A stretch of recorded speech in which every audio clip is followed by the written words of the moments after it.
Buscamos en el libro de Números, el capítulo 5 del libro de Números. Vamos a leer del 1 al 4. Capítulo 5 del libro de Números, del 1 al 4.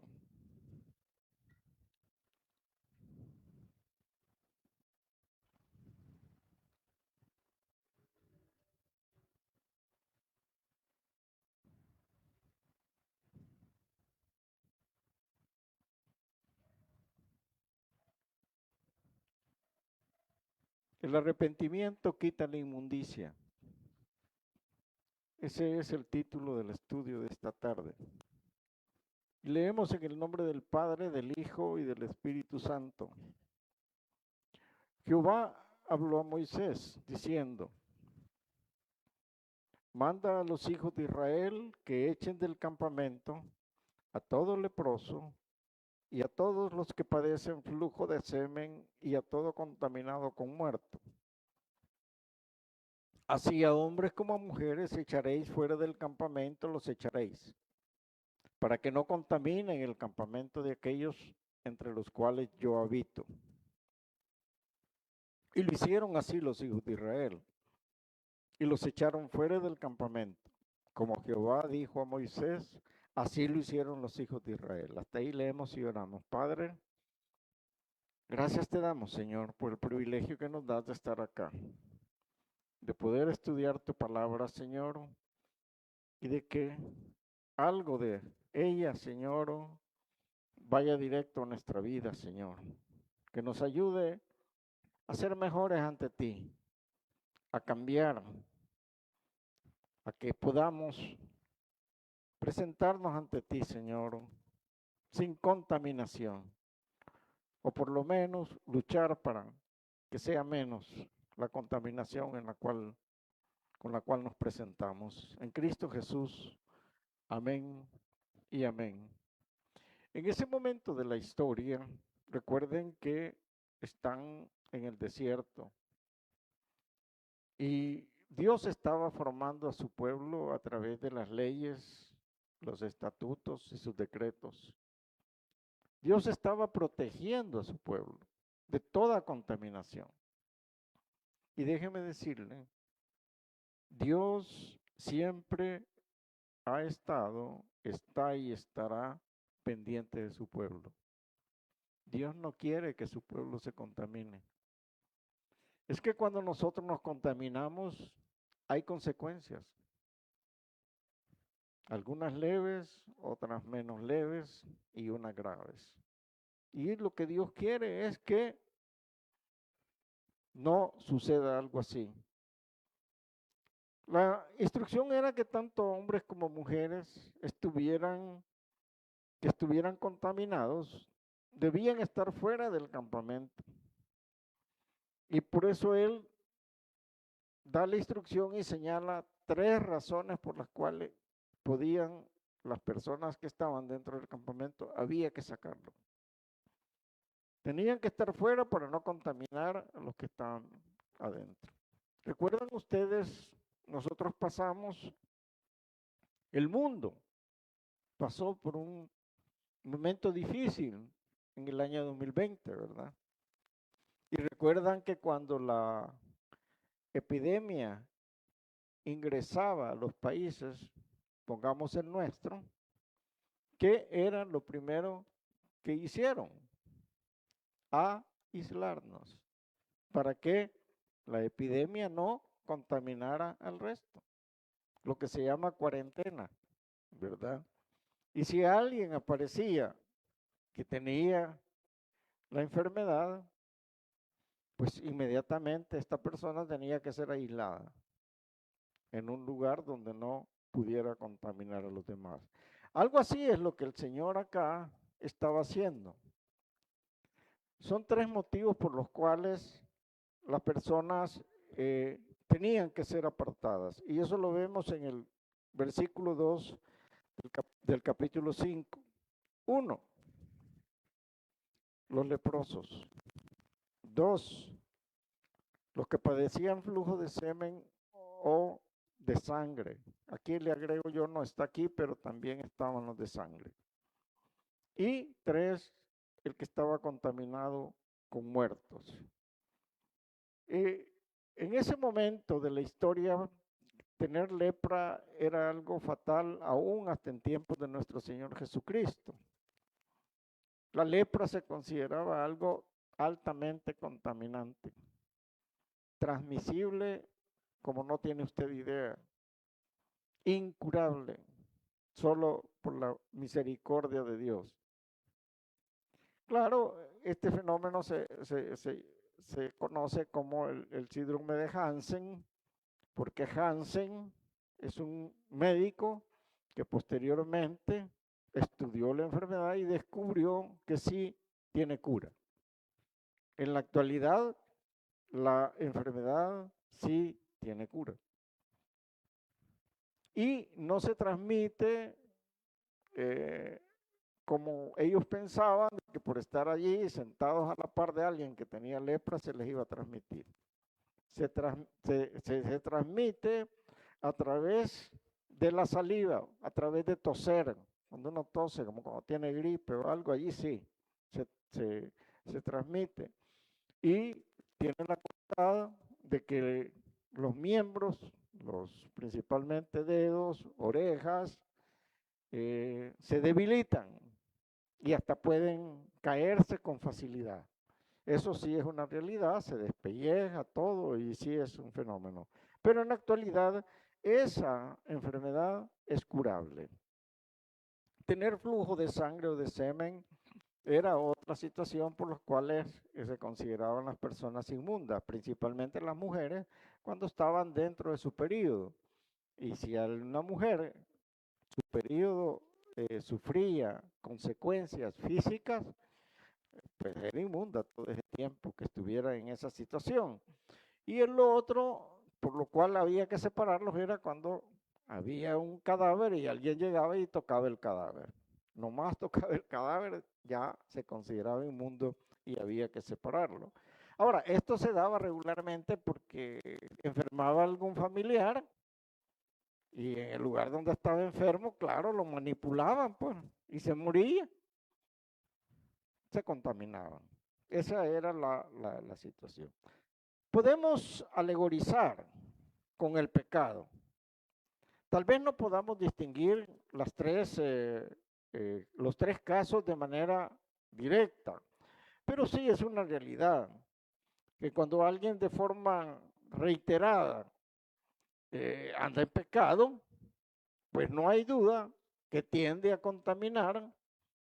Si hablamos de una congregación, tiende a contaminar la congregación, pues, porque y contamina a quienes están a su alrededor, a sus amigos, a su gente que está cercana y participa con ellos, los contamina. ¿Por qué?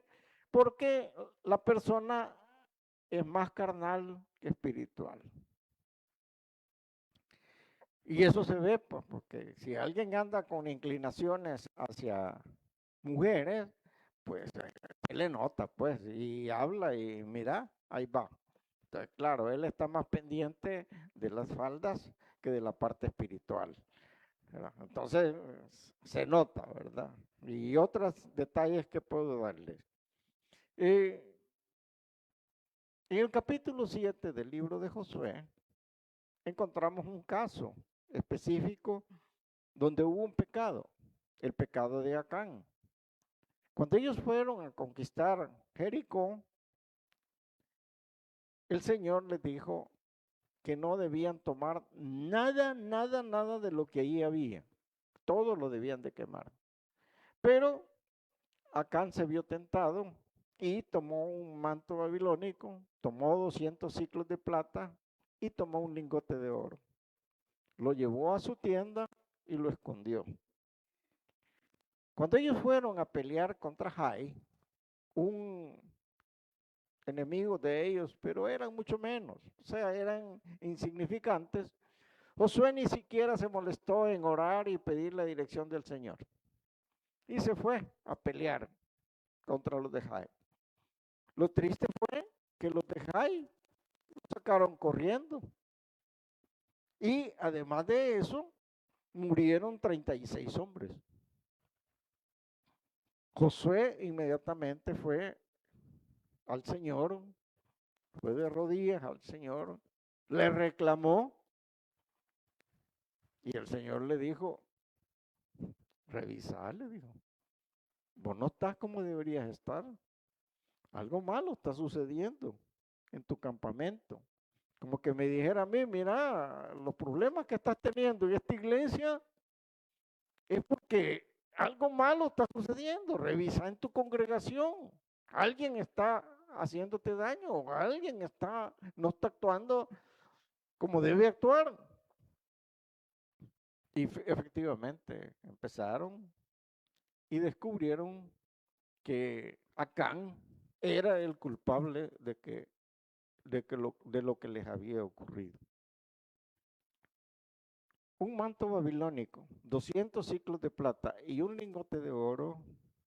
¿Será posible que únicamente Acán los haya llevado a su tienda y los haya escondido sin que nadie se diera cuenta? Eso no es posible. Se dieron cuenta sus familiares y hasta metieron mano y le ayudaron para que eso sucediera. ¿Cuál fue la decisión del Señor? Sáquenlos y acábenselos a ellos y a sus animales. El costo había sido 36 hombres que no tenían nada que ver con el pecado de ellos, pero contaminaron la situación para que no lograran los objetivos. El pecado así es, hermanos. El pecado funciona de esa forma. Mire lo que dice el libro de Apocalipsis en el capítulo 21, yo se lo leo, en el versículo 10. Dice la escritura, y me llevó en el espíritu.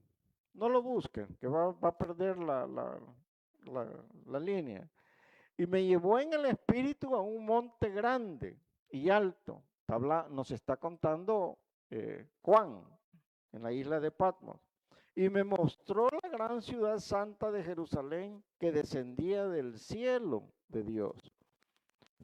Este detalle quiero que lo vea lo vea bien, lo oiga bien. La ciudad santa de Jerusalén descendía del cielo. Usted sabe que la ciudad santa de Jerusalén está en Israel y está sentada en un monte. Pero esta que vio Juan es la ciudad santa, o sea, cuando Cristo viene con su iglesia a reinar con nosotros. Es decir, esa es la ciudad santa de Jerusalén, la nueva Jerusalén a la cual usted y yo pertenecemos.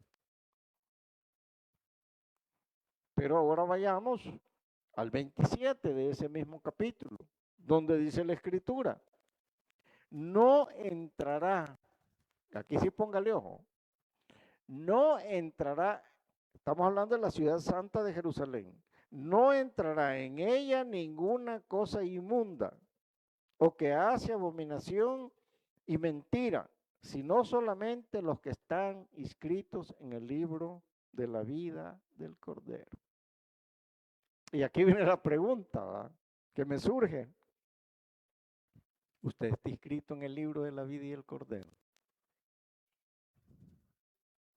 ¿Están inscritos en el libro de la vida y el Cordero? Porque si no están inscritos, no pueden entrar. Entonces, aquí dice que debe estar inscrito en el libro de la vida y el Cordero. ¿Por qué? Porque en ese lugar santo no hay espacio para la pecaminosidad, para la contaminación. No va a entrar nada inmundo al reino de los cielos. Y tiene como requisito estar inscrito en el libro de la vida del Cordero. Hermanos, el pecado siempre arruina y trae consecuencias. El pecado no solo afecta al que comete el pecado, afecta a los que están a su alrededor. Un pecado de una adicción, cualquier tipo de adicción, afecta a la salud, usted lo sabe. No, dice que yo eso lo controlo. No, es que eso yo lo hago cuando quiero. Eso cree al principio. Pero al final, adicción es adicción y al final le va a afectar a su salud. Número 2, le va a afectar económicamente. Le pueden dar al principio gratis, porque por ejemplo, los que dan la droga, si hablamos de droga,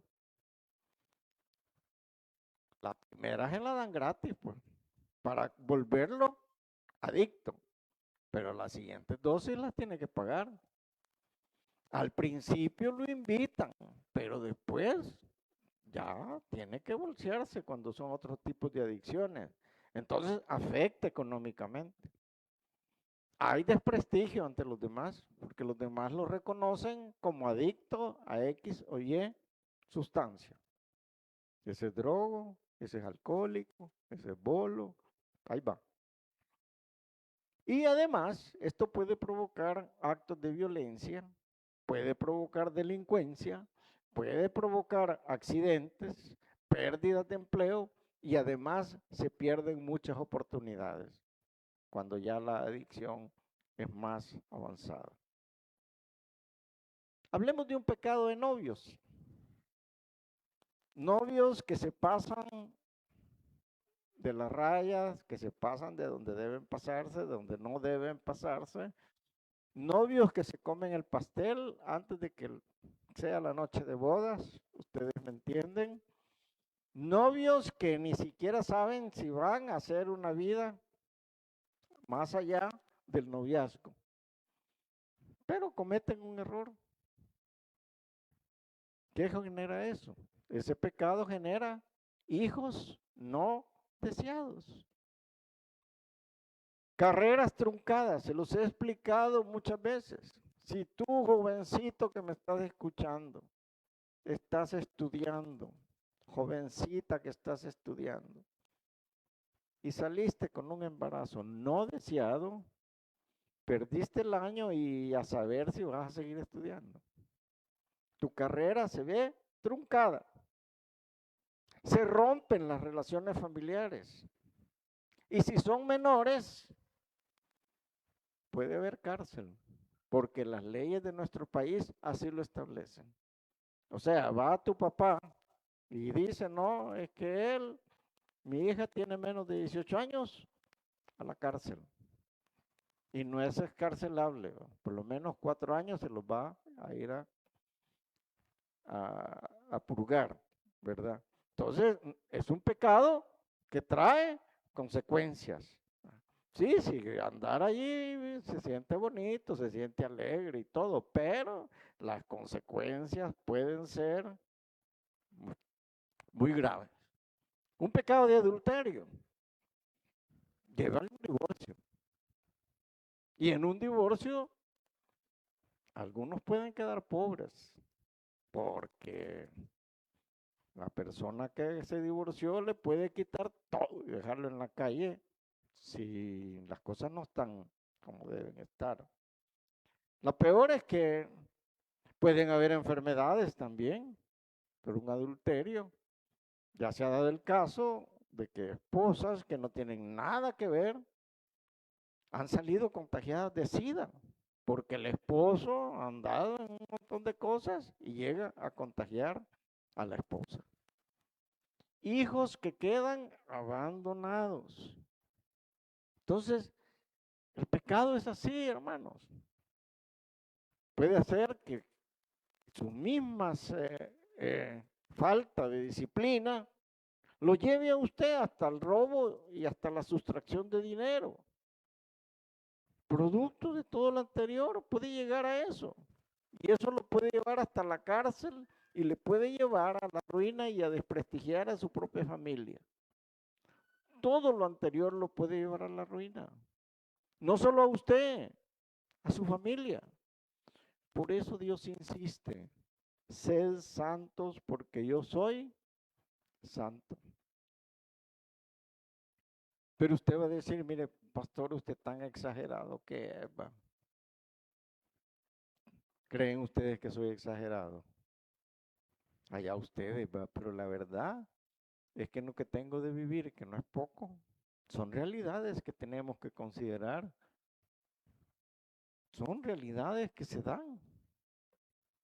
Pero pastor, ¿y usted por qué no nos habla de la prosperidad? ¿Va? Porque yo lo que he venido para que me hable de si voy a tener pistos, si voy a salir de deudas. No, le estoy hablando de una realidad. ¿Sabe cuándo viene la prosperidad? Cuando somos disciplinados, cuando arreglamos nuestra situación, cuando andamos como Dios quiere que andemos. Cuando nosotros nos ponemos a cuentas con Dios y empezamos a caminar de la mano de Dios, le obedecemos, buscamos su palabra, le servimos, entonces y solo entonces viene la prosperidad. Allí sí. Usted está caminando recto, pero si usted anda todo chueco, ¿de dónde quiere que le hable de prosperidad? Si usted anda en pecado, está contaminado. No puede ser. Dios no quiere que ninguno de nosotros nos contaminemos. Dios no quiere vernos sufrir. Esos ejemplos que yo he puesto son pocos, son burdos. Pero más de alguno de los que está aquí, si le dijera que venga y testifique, le diría que por estar en una de esas situaciones, muchas cosas sucedieron a él en lo personal, a su familia y a su bolsillo, a su salud. O sea, estamos hablando de realidades. El único remedio, la única solución para el pecado es nuestro Señor Jesús. No hay otra solución. Jesús es el único que tiene el poder de enfrentar la contaminación de manera directa. Usted y yo posiblemente lo intentemos, posiblemente lo hemos estado intentando, posiblemente hemos estado en eso, con nuestras propias fuerzas, decir, mire, yo la verdad es que tengo esta adicción, tengo este problema, estoy luchando. Yo ya no quiero ver pornografía en estos teléfonos o en la computadora. No, yo ya no quiero estar en lo que he estado, ya no quiero que la fulana o el fulano me sigan llamando, ya no. Ya entendí, pero está luchando con sus propias fuerzas. Y mientras siga luchando con sus propias fuerzas, es bien difícil. Jesús es la solución. Él sí puede ayudarnos a hacerlo. Muchas veces nosotros por nuestras propias fuerzas podemos lograr salir, pero dígame usted cuánto nos va a durar. No nos dura mucho. Tendemos a caer muy seguido. Pero si nos tomamos de la mano del Señor, es otra cosa. Volvamos a los tres problemas, a los tres motivos por los cuales había que separarlos. El primero era que fuera leproso. El segundo por flujo de semen o sangre, que les he dicho. Y el tercero por que está contaminado con un muerto. Déjeme decirle que le puedo probar que Jesús es la solución y que Jesús enfrentó esos tres problemas cuando estuvo con nosotros. Jesús los enfrentó. En Mateo 8, del 1 al 4, encontramos a Jesús recién iniciando su ministerio. Y en Mateo 8, del 1 al 4, nos detalla cómo Jesús, cuando descendió del monte, dice que le seguía mucha gente y aquí vino un leproso y se postró ante él diciendo, Señor, si quieres puedes limpiarme. Se le acercó el leproso. Yo no sé cómo hizo, porque los leprosos tenían que estar aparte, pero él estaba con lepra, pero el oído no lo había perdido.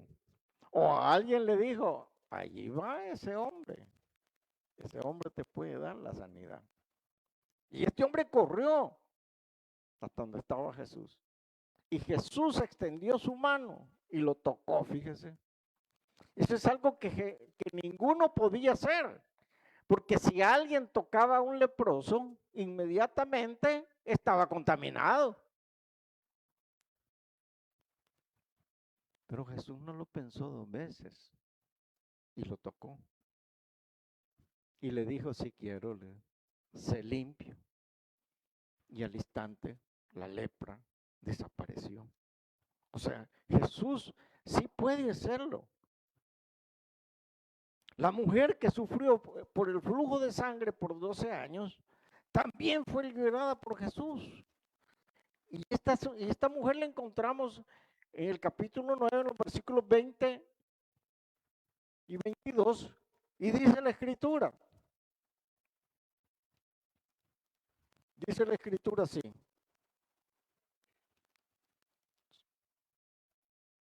9 dije yo, no la encuentro, quizás me equivoqué de cita. El punto es que la mujer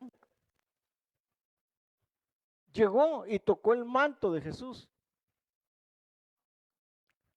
y al instante fue sanada. Pero hay algo, un detalle bien importante en este caso.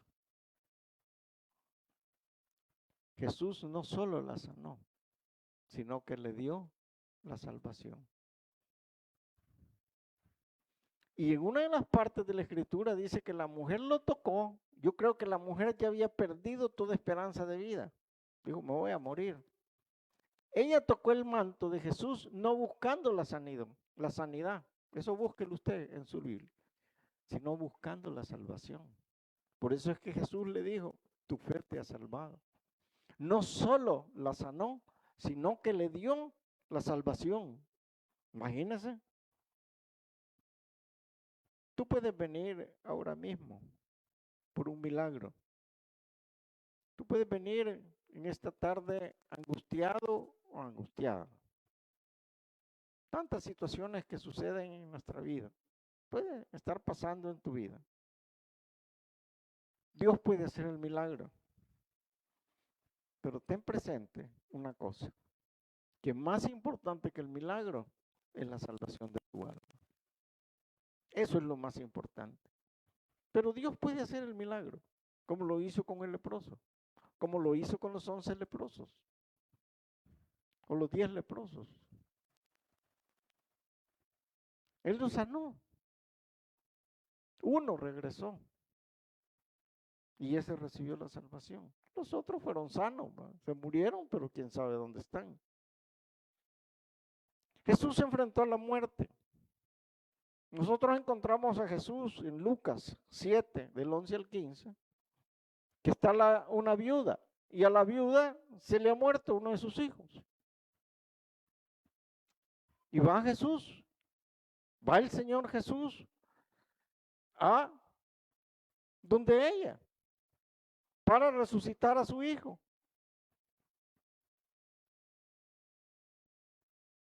Y tocó al muerto, pero el muerto resucitó.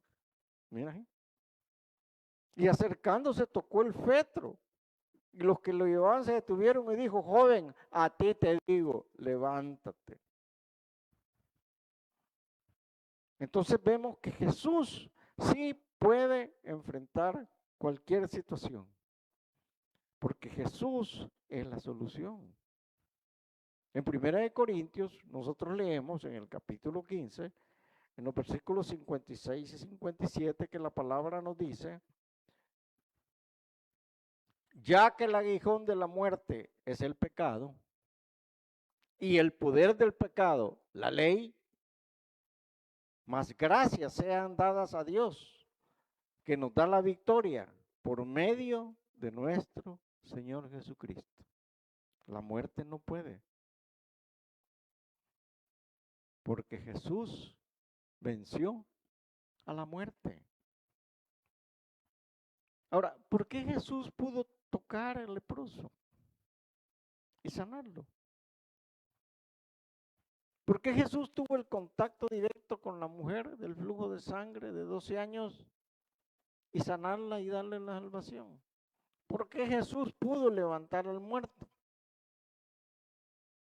La respuesta es porque Jesús es Dios.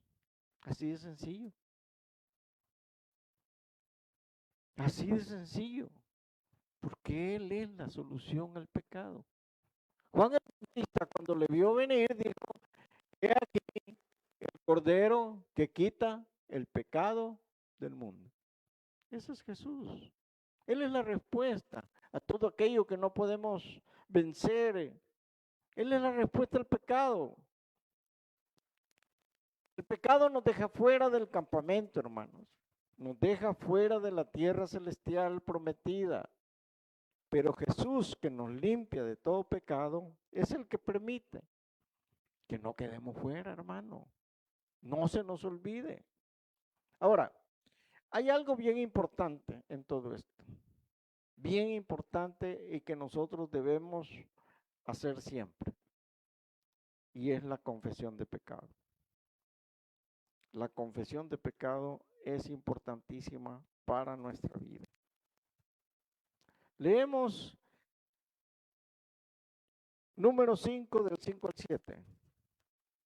Además habló Jehová a Moisés diciendo: di a los hijos de Israel, el hombre o la mujer que cometiere alguno de todos los pecados con que los hombres prevarican contra Jehová y delinquen, aquella persona confesará el pecado que cometió y compensará enteramente el daño y añadirá sobre ello la quinta parte y la dará a aquel contra quien pecó.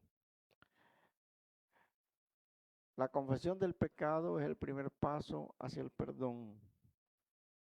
El Salmo 138:6 nos dice: porque Jehová es excelso y atiende al humilde, mas al altivo mira de lejos. ¿Qué nos cuesta reconocer que nos hemos equivocado, hermano? Si algo cuesta, es reconocer que nos hemos equivocado, que hemos cometido un error. ¿Y sabe por qué? Nuestro orgullo.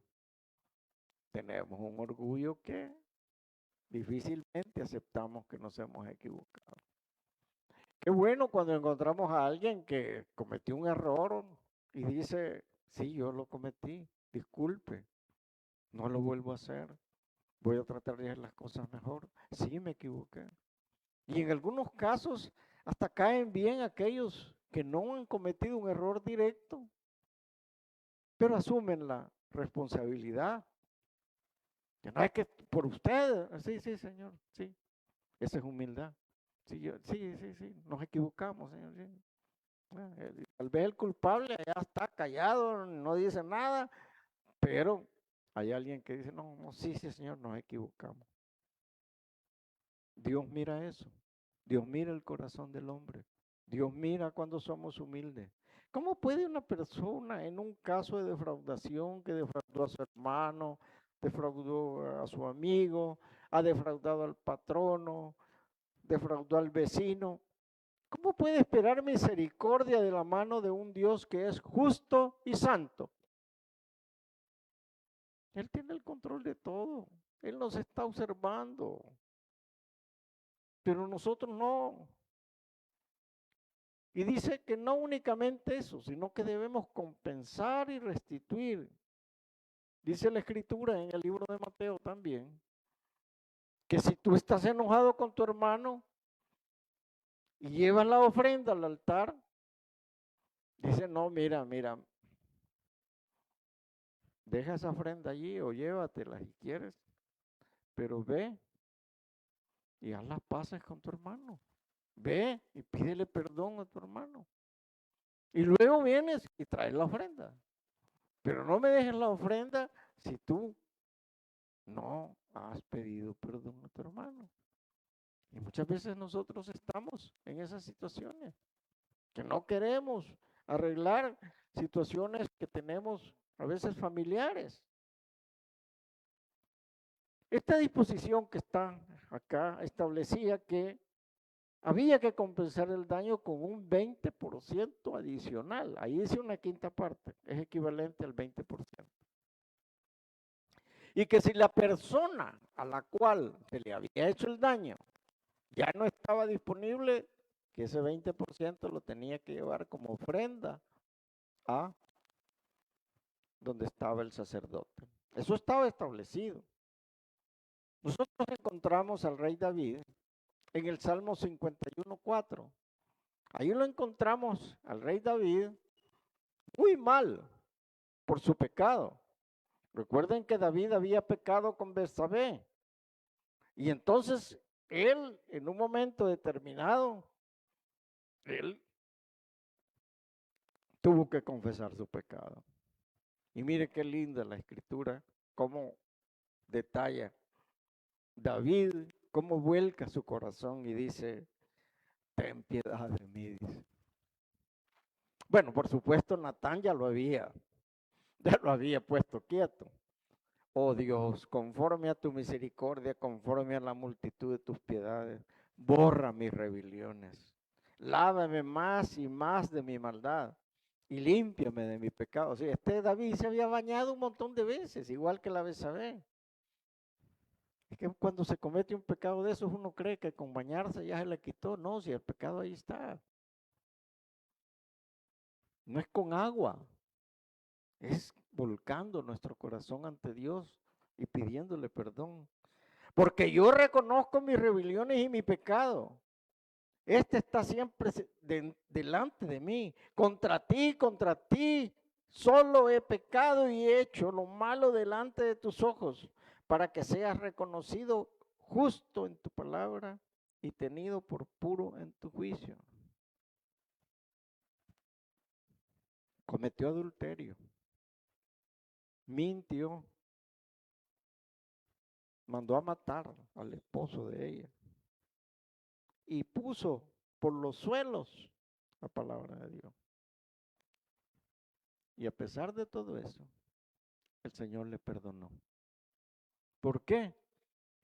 Porque se humilló ante Dios y reconoció su pecado. Es que Dios ama al pecador. Lo que no tolera es el pecado, hermanos. Esa es la realidad. Primera de Juan 1:9 nos dice que si confesamos nuestros pecados, Él es fiel y justo para perdonar nuestros pecados y limpiarnos de toda maldad. Dios nos perdona, hermanos, pero también nos manda a compensar el daño que hayamos cometido. No solo es pedir perdón. Si usted hizo algo y cometió daños que pueden repararse, debe hacerlo. Debe hacerlo. No crea que por confesar sus pecados no tiene que compensar el daño cometido. Claro que lo que tiene que hacer aquí está establecido que con un 20% más. Lucas 19 nos muestra un caso bien especial.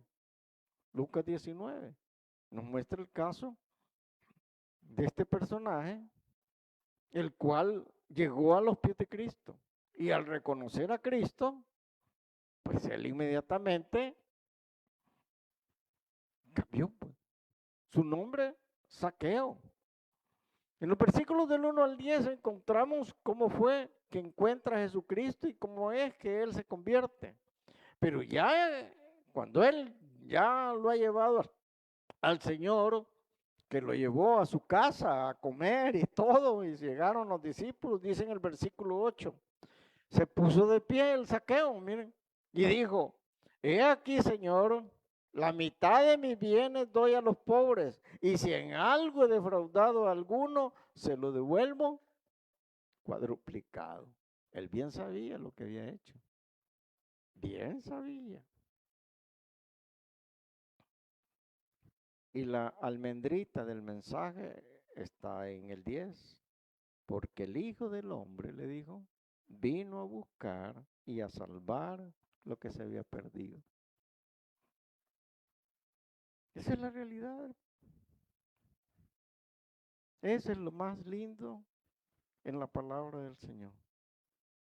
El título de este estudio era El arrepentimiento quita lo inmundo. Cuando confesamos nuestros errores y pecados, Dios nos limpia y aparta de toda inmundicia, porque solo Jesús es la solución. Vi una ilustración muy buena de un hombre que hasta le compusieron la canción. El hombre preguntó qué parte de su cuerpo podía entrar al cielo. Y a la hora de hacer el análisis, se empieza tus ojos, si ese fuera el caso. ¿Crees que físicamente podrían entrar al cielo? Parece que no, ¿va? Por todo lo que hemos mirado, ¿va? Que no debimos mirar. ¿Tus oídos podrían entrar al cielo? Tampoco, parece que no. Por todo lo que hemos oído que no debíamos oír. ¿Tus manos podrían entrar al cielo? Tampoco. Hemos tocado tantas cosas que estamos contaminados. Nuestra boca, quién sabe las cosas que hemos hecho con ellas. No pueden entrar al cielo. Aún nuestro pensamiento, aún nuestro corazón, difícilmente puede. Pero hay algo que es una realidad. Dios nos limpia de todo pecado a través de su sangre preciosa. Él fue a la cruz. Él derramó su sangre para limpiarnos de toda contaminación. ¿Y qué es lo mejor que sucede en estos casos? Que nos inscribe en el libro de la vida del Cordero. Y podemos ser parte de esa nueva Jerusalén. Amén, hermanos. Le damos el rostro y oramos. Padre, te damos infinitas gracias por tu palabra. Porque tú eres bueno, Señor, y nos tienes acá. Gracias por el mensaje que nos das a través del capítulo 5 del libro de Números, Señor. Gracias, Señor, por todo. Y si en esta tarde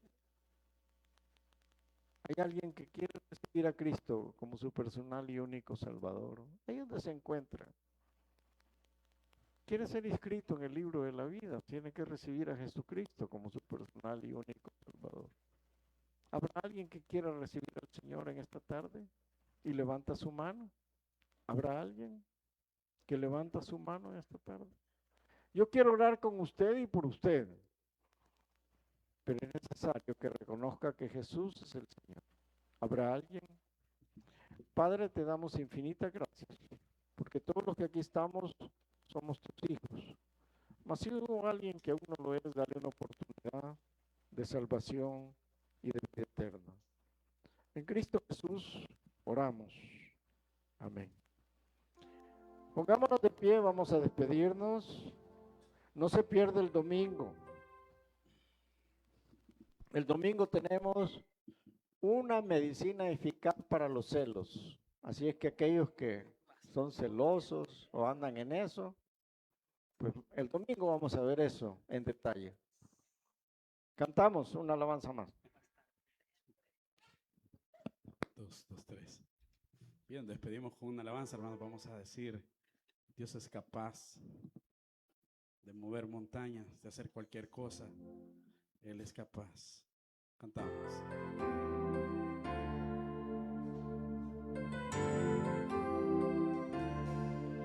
Dios es capaz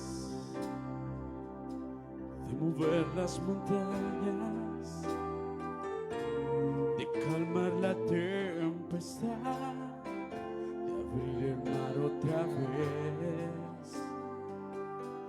Dios es capaz de suplir tu necesidad, sanar la enfermedad,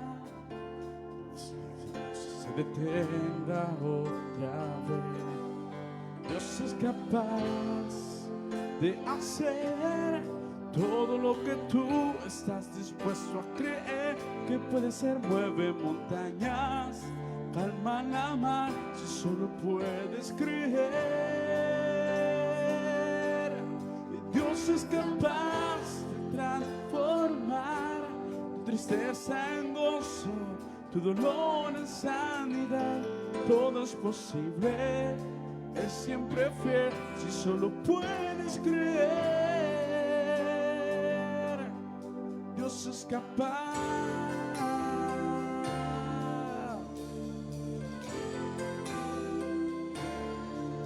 Dios es capaz de mover las montañas, de calmar la tempestad y el mar otra vez. Otra vez. Dios es capaz.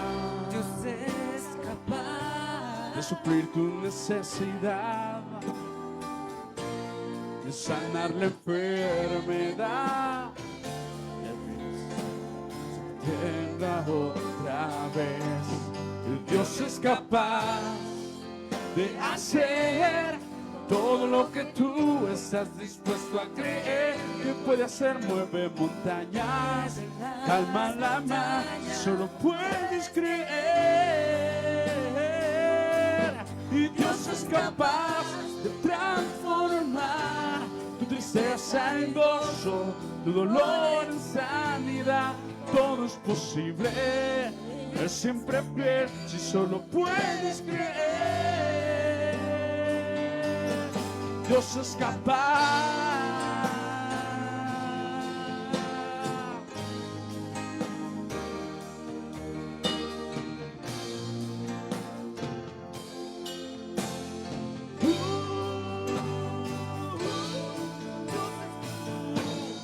Dios es capaz de transformar tristeza en gozo, tu dolor en sanidad. Todo es posible, es siempre fiel, si solo puedes creer.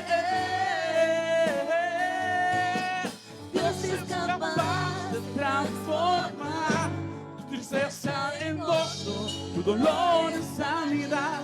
Todo es posible, es siempre fiel, solo puedes creer. Dios es capaz.